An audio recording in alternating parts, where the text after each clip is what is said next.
una de las características de Concón son sus dunas. Dunas que son antiquísimas, de miles de años, dunas que se veían y que formaban parte de un espectáculo, y de esas dunas queda poco. Hubo toda una pelea para protegerlas, pelea que incluso al final se perdió, pero hizo noticia todo esto porque hay un edificio que ustedes seguramente supieron de él, el Kaminsky, que se formó una tremenda grieta al lado. En estos instantes tiene cerca de 60 metros esa grieta, y se formó esta grieta en medio de las dunas por un problema de desagüe, pero las dunas son nuevamente noticia, y yo creo que es bueno recordar algunas cosas que suceden en Chile a propósito de este caso, de cómo se puede construir en unas dunas que en algún momento hubo intención por parte del Estado de protegerlas. Hemos invitado a Pedro Pierri. Él es profesor de Derecho Administrativo de la Universidad Católica de Valparaíso, también de la Universidad de Valparaíso. Fue ministro de la Corte Suprema, abogado durante 40 años del Consejo de Defensa del Estado, y en virtud de esa calidad de abogado del Consejo de Defensa del Estado, tuvo participación en todo lo que ocurrió con estas dunas en su tiempo. Gracias por estar con nosotros. Muchas gracias a usted, don Tomás. A ver, esta es un área grande, era un área grande, ahora ya es mucho más pequeña, donde hubo intereses inmobiliarios. Y en Chile el tema de los intereses inmobiliarios son muy fuertes, hay mucho dinero comprometido y muchas influencias. En algún momento se pretendió proteger estas dunas, se dictaron decretos, comenzaba la democracia después de Pinochet, eran los tiempos de Patricio Aylwin, presidente de la República. ¿Y qué pasó? ¿Qué pasó acá cuando se pretendió proteger estas dunas para que quedaran para siempre? Bueno, después de estudios hechos por la Universidad de Chile y otros organismos... Perdón, el edificio se llama Kambinski, ¿eh? Kandinsky. Kambinski, eso Kandinsky. es. Kambinski, sí. Después de estudios se solicitó al Consejo de Monumentos Nacionales, que es el que tiene que tomar la iniciativa para esto, que solicitara a su vez al gobierno que se declarara como santuario de naturaleza las dunas, específicamente 50 hectáreas alrededor. El Consejo de Monumentos Nacionales solicita al gobierno la declaración de santuario de naturaleza y el gobierno rápidamente dicta el decreto correspondiente. Pero después de dictado el decreto, aparentemente los propietarios del terreno se enteran de esto y solicitan al gobierno que este decreto no se publique y que se deje sin efecto. Y efectivamente hay documentos, que yo tengo aquí, todos los documentos de la época, firmados por las respectivas autoridades, en que deciden no publicar el decreto que declara santuario de naturaleza las dunas. Se le pidió incluso informe al Consejo de Defensa del Estado. El Consejo de Defensa del Estado indicó que era obligatorio hacer la publicación del decreto. Yo en esa época, además de estar en el Consejo de Defensa del Estado, era miembro del Consejo de Monumentos Nacionales, porque de acuerdo con la ley tiene que haber un integrante que es del Consejo de Defensa del Estado, que a su vez es el asesor jurídico. Por lo tanto, yo participé en el caso de este como asesor jurídico del Consejo de Monumentos. Entonces, se señala que es obligatorio publicar el decreto. Pero la autoridad no publica el decreto, sino que decide derogar el decreto, ¿no? De tal modo de que nunca iba a ver la luz el decreto. Pero al ir a la Contraloría para el trámite de toma de razón, la Contraloría dispuso que, así como se había hecho el decreto a petición del Consejo de Monumentos Nacionales y con intervención de este organismo, para dejarlo sin efecto tenía que seguir el mismo trámite. Por lo tanto, obligó al gobierno a tener que recurrir al Consejo de Monumentos Nacionales para los efectos de poder dejar sin efecto el decreto. Porque las cosas se deshacen de la misma manera que se hacen. De la misma manera que se hace. Entonces, allí fue el problema, porque el argumento que se dio para los efectos de dejar sin efecto el decreto era que, principalmente, era que había una hipoteca a favor de un organismo del Estado, que era el INP, una hipoteca de todos los terrenos que eran propietarios de Reconsa, que era la empresa propietaria de los terrenos.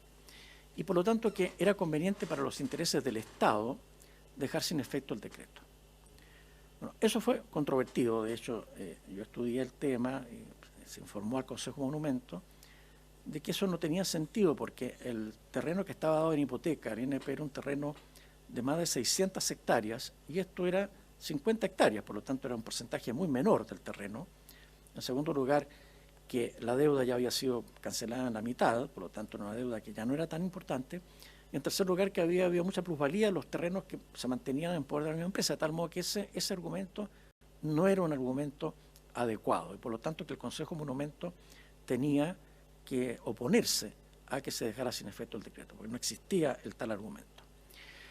Pero bueno, se insistió por el gobierno en esto, y en esto obviamente hubo presiones, porque hay que recordar que en el Consejo de Monumentos Nacionales casi gran parte de los integrantes son representantes de organismos de la Administración del Estado, y finalmente el Consejo de Monumentos acepta que se deje sin efecto el decreto, pero en realidad con negociaciones y conversaciones con los propietarios se aceptó que se dejaran 12 hectáreas, alrededor de 12 hectáreas como santuario de naturaleza, o sea, se redujo de 50 a 12 hectáreas.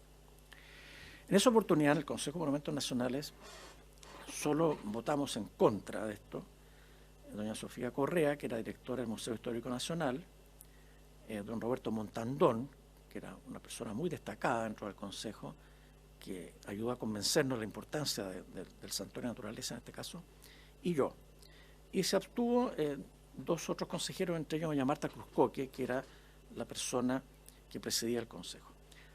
Yo tengo que señalar como cosa importante dentro de esta tramitación que el Consejo de Monumentos Nacionales es, de acuerdo con la ley, presidido por el ministro de Educación.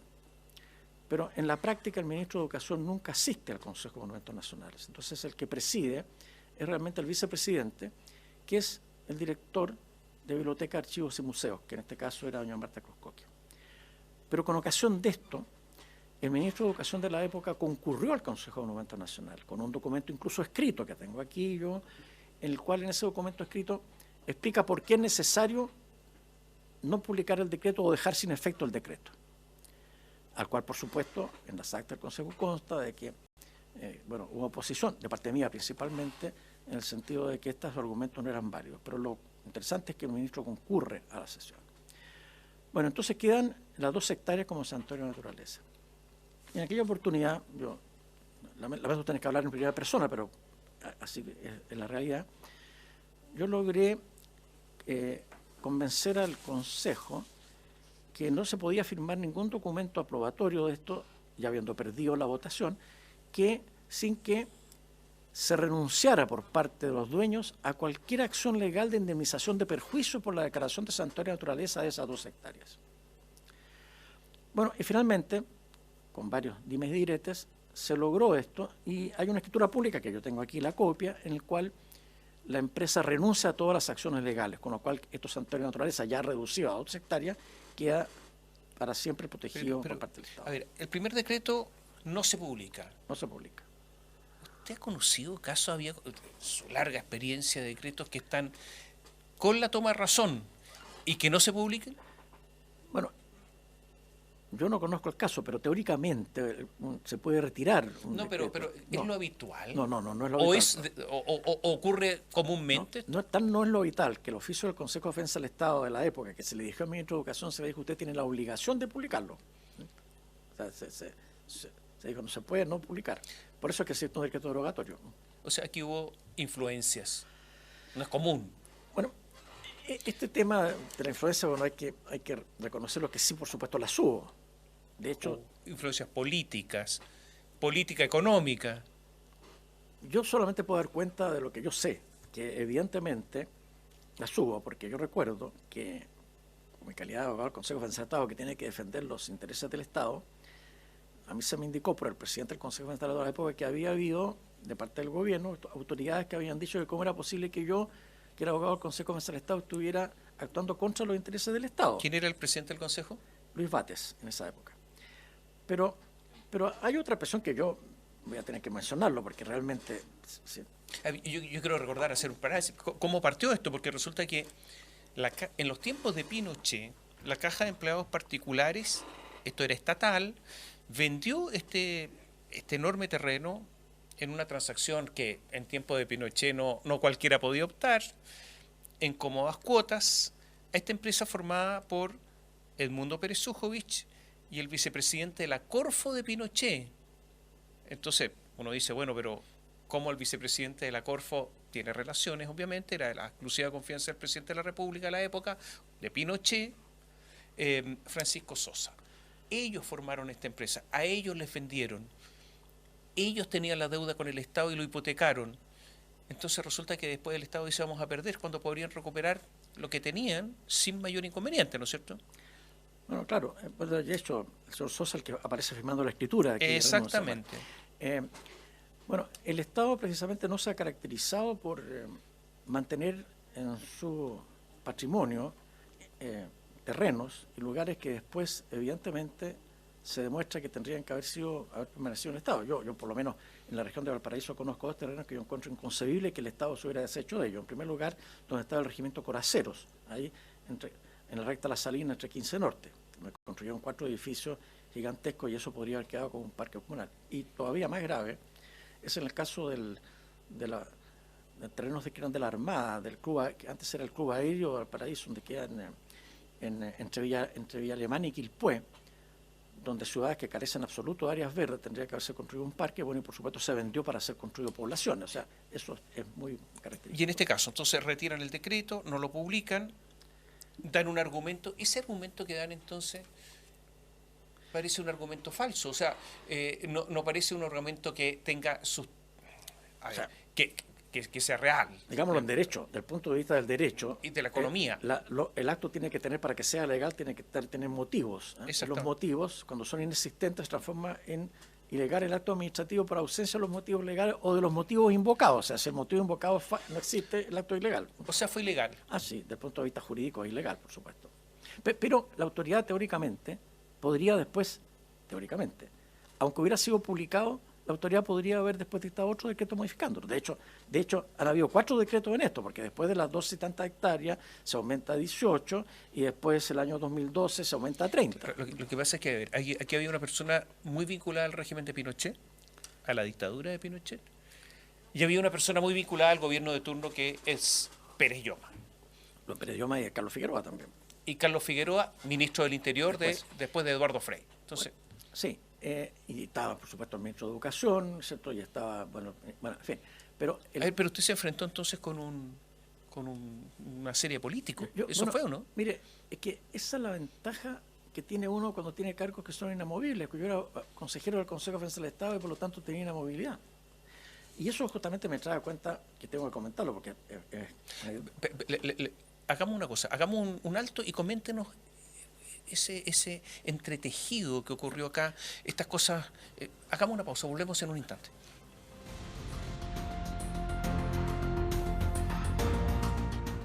Melipaz para el estrés y Valupaz para el insomnio, de NOP Laboratorios, Pacific Blue, juntos por la salud de las personas y del planeta. Centro Oftalmológico Novovisión, líderes en tecnología oftalmológica y experiencia, están presentando la entrevista de Tomás Mochiati.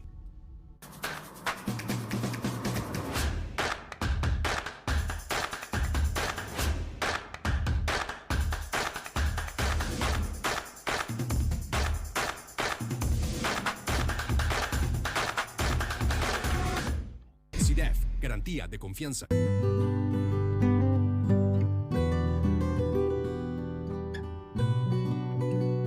Me encanta la Estela. Estoy yo aquí. Plena. Me siento joven. Pienso como joven. Sin anteojos, me siento más joven. Una joven de 53. Si vas a decir adiós a la vista cansada, elige bien. Por experiencia. Novovisión, oftalmología de confianza.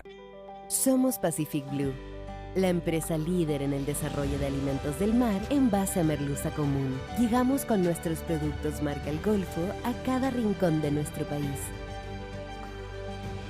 Lo hacemos con las mejores prácticas de pesca, tecnología de punta en las capturas, con el cuidado del medio ambiente y el compromiso con una alimentación saludable. Pacific Blue. Juntos por la salud de las personas y del planeta. Colegio Madres Dominicas inicia su proceso de postulación 2024, un sólido proyecto educativo para potenciar las habilidades de sus hijos, inglés intensivo con certificación, actividades extraescolares, deportivas, culturales y pastorales, 127 años al servicio de la educación. Conoce más en mmddconcepcion.cl o en Freire 114 Concepción. Colegio Madres Dominicas. Saber más para servir mejor. Nunca antes en la historia se había generado tanta información como hoy. Nuestro día a día se está transformando gracias a los avances de la tecnología y la digitalización. Un solo smartphone es más potente que las computadoras que llevaron al humano por primera vez a la Luna. A partir de esto, creamos Silicon Fund, un fondo que invierte en las compañías que crean la tecnología y fabrican los productos que llevan adelante esta tarea. Esta revolución está recién empezando. No te quedes abajo. Invierte en Silicon Fund y sé parte de la digitalización del mundo. Ella le pone magia al color. Nos hace muy felices, compartimos nuestro amor.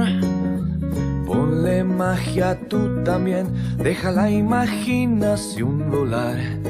Que todo luzca hermoso como siempre está tu hogar. Mi mundo es mejor con Lanco.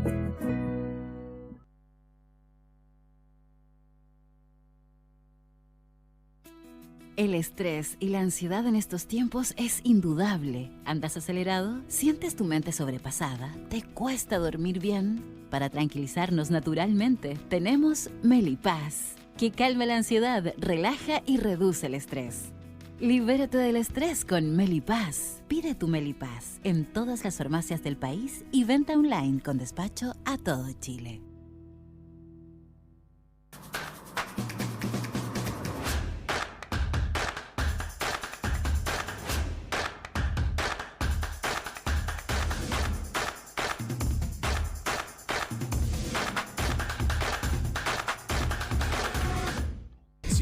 Garantía de confianza.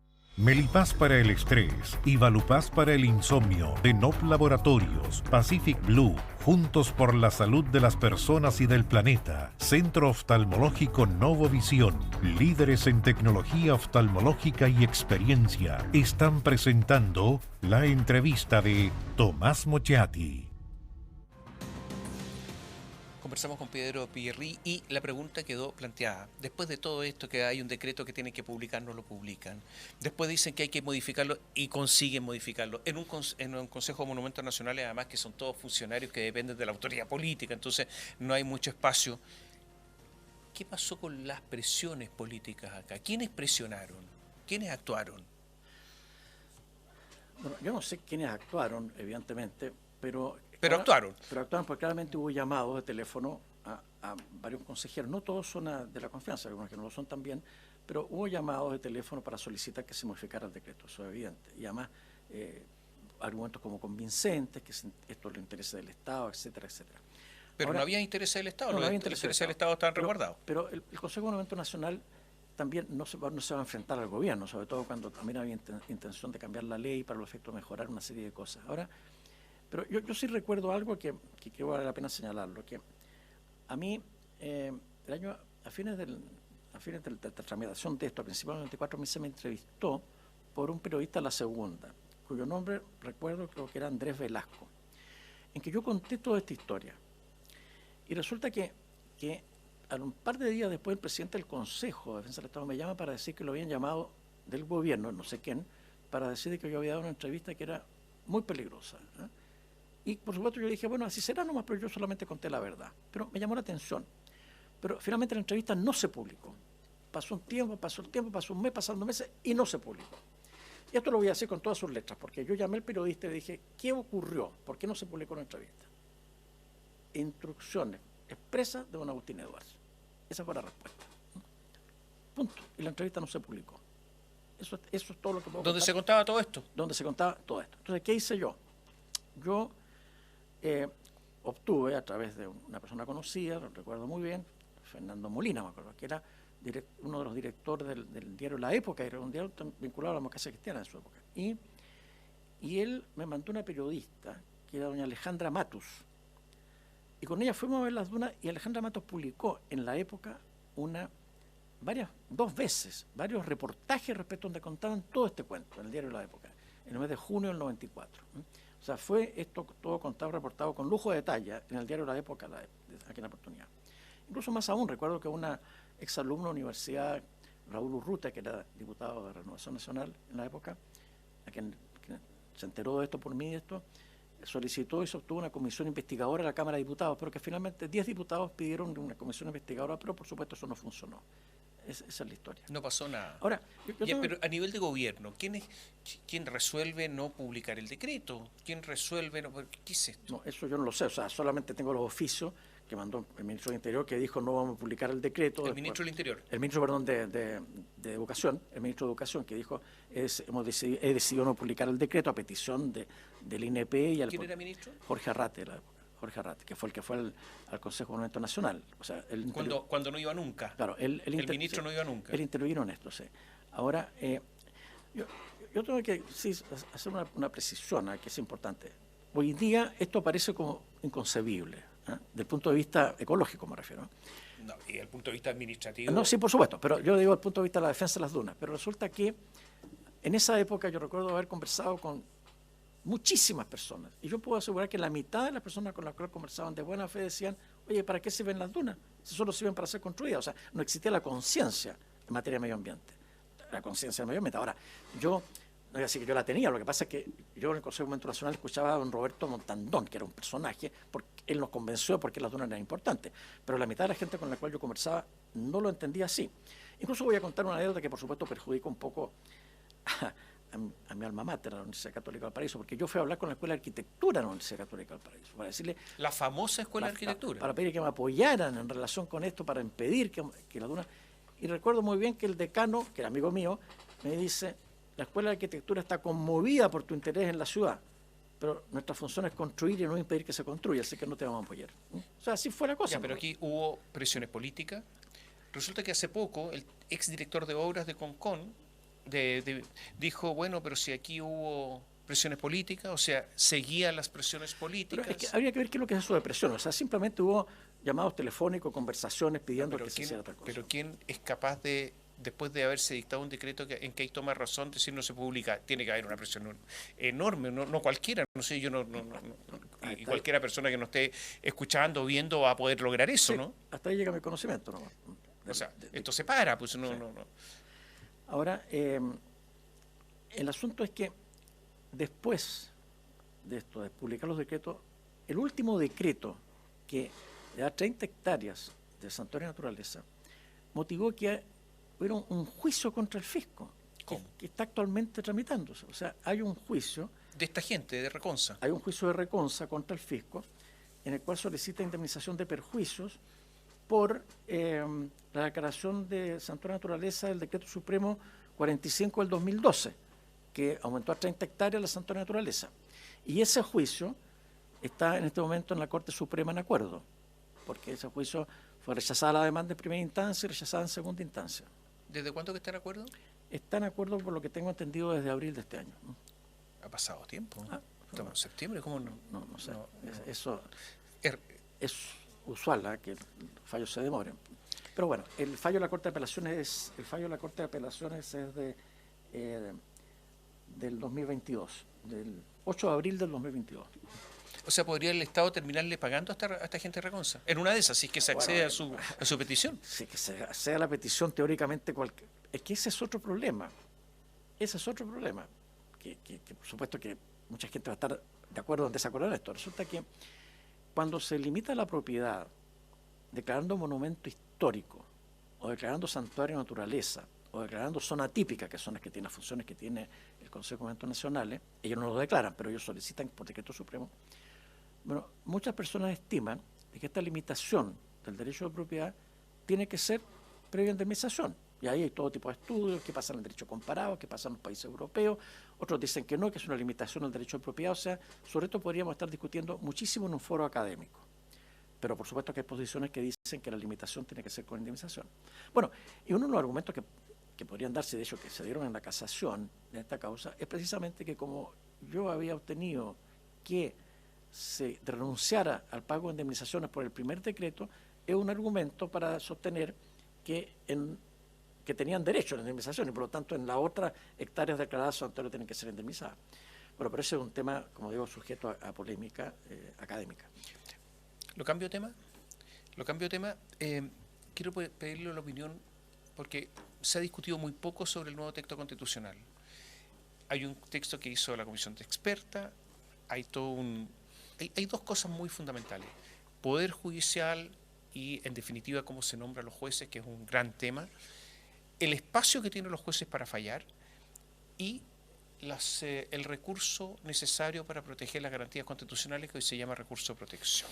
¿Le gusta el proyecto de la comisión experta o no?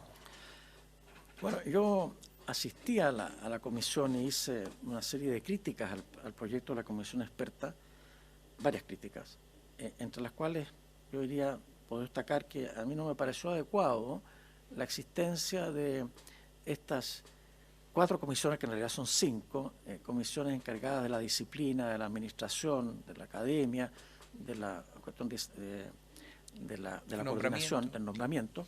A mí no me pareció adecuado eso es por una parte.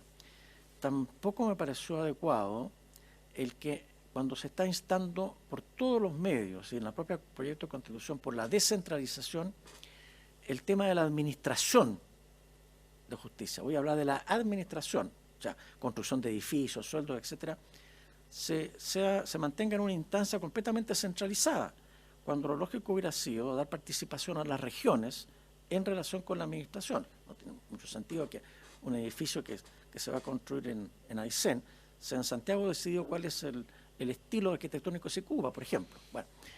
Y la tercera cuestión es el tema del recurso de protección. Evidentemente que el recurso de protección es una institución creada en el gobierno militar, en un acta constitucional. El recurso de protección de garantías constitucionales ha distorsionado, en lo que se refiere al control de la actividad estatal, ha distorsionado completamente la institución, digamos, judicial de esto. ¿Por qué? Porque no es una vía eficaz para controlar a la administración. Para controlar a la administración es necesario un sistema judicial, llamémosle contencioso administrativo, que puede ser a través de tribunales contenciosos administrativos, integrados al Poder Judicial, pero con jueces especializados, pero no puede todo el control de la administración transformarse en un recurso de protección. Y esto es por la falta del contencioso administrativo. Y quiero poner un ejemplo. Mira, hoy día todos los sumarios administrativos que se hagan en la administración pública, no todos, estoy exagerando, pero gran parte terminan en recurso de protección. Todas las auditorías de la Contraloría terminan en recurso de protección. Cada vez que se pide que la renuncia a un funcionario a contrata, termina en recurso de protección. O sea, todo va al recurso de protección. Y se supone que el recurso de protección es una instancia de rapidez, eficaz. Y por supuesto que con los miles y miles de recursos de protección, estoy hablando nada más que de la administración del Estado, no del tema de la ISAPRE. Bueno, no es una instancia eficaz. Entonces, mantener el diseño del recurso de protección sin poner simultáneamente alguna referencia al contencioso administrativo, eso a mi juicio es un gran error, porque finalmente va a seguir permaneciendo. Fíjese, incluso en el proyecto hay una norma en relación con la Contraloría que dice que, en la parte final del capítulo dice que se podrán iniciar en contra de la Contraloría las acciones constitucionales y legales que correspondan. O sea, en otras palabras, es una invitación a que todo lo que haga la Contraloría vaya al recurso de protección. Cuál es absurdo. Y además, entre paréntesis, eso significa que el recurso de protección termina en la práctica no siendo eficaz, porque en el fondo se demora el recurso de protección mucho tiempo para fallarse. Esas son mis principales observaciones. Y con respecto, a ver, mucho se ha hablado de la politización de los jueces y que en materia de judicatura superior, me refiero a Corte de Apelaciones y Corte Suprema, oposición y gobierno se van alternando en quién designa a uno y quién designa a otro, y por lo tanto habría un cuoteo político. ¿Eso podría seguir igual con estas comisiones? Yo creo que sí, que podría seguir igual, lamentablemente, porque el sistema de nombramiento no está bien estructurado. Bueno, ahí por supuesto que nosotros poníamos a hablar mucho. Yo de hecho había pensado que el sistema de nombramiento a nivel de instancia tendría que ser exclusivamente por antigüedad, a nivel de instancia, y a nivel de Corte de Apelaciones por comisiones solamente de nombramiento en relación con parámetros objetivos y técnicos, en relación con ministro de Corte de Apelaciones y ministro de Corte Suprema. Pero en fin, ese es un tema que claramente ya pasó el tema. Pero efectivamente el tema de la politización es importante. Pero yo quiero rescatar en relación con el Poder Judicial dos cosas que son muy importantes. Primera, que la Academia Judicial, cuando actúa en forma completamente objetiva. O sea, la gente que ingresa a la Academia Judicial ingresa objetivamente, mediante concursos que son muy serios. Y la segunda cosa, y esto sí que es lo más importante, lejos lo más importante, lo que caracteriza a nuestro Poder Judicial, y en eso hay diferencia absoluta con todo el resto de América Latina, y yo podría decir con gran parte del mundo, es que el Poder Judicial es honesto, o sea, es honrado. No hay, la corrupción en el Poder Judicial es mínima. Y eso es una cuestión extremadamente importante que hay que rescatar. Ya, pero el nuevo proyecto constitucional, si es que se aprueba como está, porque hay toda una serie de enmiendas, pero ¿seguiría igual con las mismas críticas después de todo lo que ha pasado? O sea, si la crítica principal, si la crítica, bueno, en relación con la que yo hago el recurso de protección seguiría igual, en relación con la descentralización también, pero en relación con respecto al nombramiento, a la politización, porque claro, hay politización. Lo que pasa es que yo soy de las personas que piensan que las normas constitucionales tienen que ser breves, mínimas, y que la ley es la que tiene que entregar principalmente la normativa. Entonces, el tema del nombramiento puede objetivarse mediante una serie de normas. Usted puede perfectamente objetivar que para ser nombrado ministro de Corte de Apelaciones, la persona tiene que haber pasado, supongamos, primero antes por haber sido juez de 2 o 3 especialidades distintas. Con eso ya objetiviza. O sea, puede usted establecer ciertos requisitos. Pero no se hace. Pero eso no es materia de constitución, eso es materia de ley. Por supuesto no se hace, pero por supuesto que tendría que hacerse. ¿O es que la clase política quiere mantener el control, quiere mantener el poder? No sé si será esa la razón. Yo me atrevería a decir incluso que a veces hay situaciones simplemente de falta de voluntad política. Mire, le voy a poner un ejemplo. Yo digo que el Poder Judicial es esencialmente honesto, pero hay factores que pueden tender a la corrupción. ¿Cuál, por ejemplo? Que los notarios conservadores dependan administrativamente del Poder Judicial, que los nombramientos de notarios conservadores sean hechos por la Corte de Apelaciones, las ternas. Bueno, pero eso en la Constitución no se menciona lo contrario. O sea, se deja exactamente pendiente. Eso es una crítica que yo puedo hacer formalmente. O sea, aquí tendrían que haberse sacado todo el tema de los notarios conservadores, sacado derechamente por Judicial. ¿Usted lo invitaron a la comisión de expertos?